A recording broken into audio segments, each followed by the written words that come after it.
ច្រៀងជូនអូនចំរៀងនេះជូនទៅសងសាស្រួនសូមកុំចាស់ស្ដាប់ពេលដែលនៅចិត្តវាប្រយ័ត្នតែវាឈឺខ្លាំងសូមមិនណែងបែកគ្នា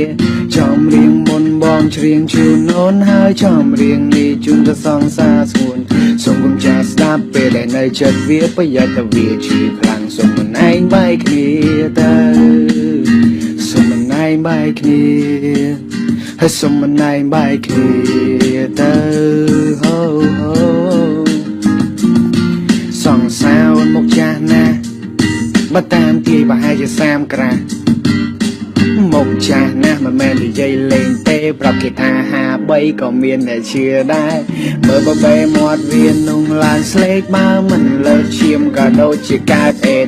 បងគាត់តែប្រាប់មិនមកជើងវាតែពេតឃើញវាស្លេកខ្យល់ក៏ឥឡូវ